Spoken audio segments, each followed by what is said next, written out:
Hello guys, আজকে আমি যেখানে দাঁড়িয়ে আছি এটা মূলত 100 বছরের একটি পুরনো বাড়ি। এই বাড়িতে বর্তমানে বসবাস করতেছে ভূত, প্রেত, আত্মারা।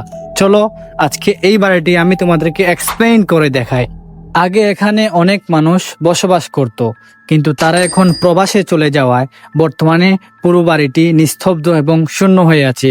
বর্তমানে এই বাড়িটি এখন মানুষের কাছে ভূতের বাড়ি বলেই পরিচিত হয়ে আছে। তারপর আমি পুরো বাড়িটি ঘুরে ঘুরে দেখতেছিলাম এবং ভিতরে আমার অনেক ভয় কাজ করতেছে, কারণ বাড়িটি অনেক পুরাতন। তো এখানে অনেক সাপ, বিচ্ছু, অনেক পুরাতন জীবজন্তু লুকিয়ে আছে। তা তো বলা যায় না, হঠাৎ যদি একটা এসে কামড় মেরে দেয় তাহলে আমার কি হবে তা তো বুঝতেই পারতেছেন আপনারা।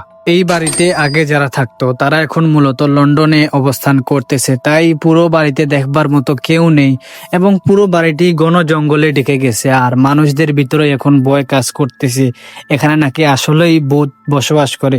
আসলে আমি মূলত দেখতে চেয়েছিলাম যে আসলেই কি ওখানে ভূত বাস করে, তাই আমি এই রহস্যটা উদ্ঘাটন করার জন্য ওই স্থানে গিয়েছিলাম। কিন্তু গিয়ে দেখলাম যে পুরো বাড়িটাই নিস্তব্ধ আর শূন্য।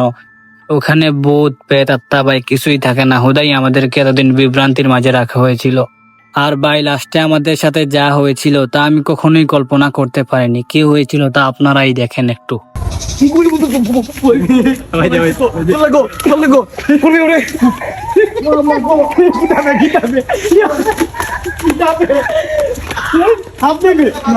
না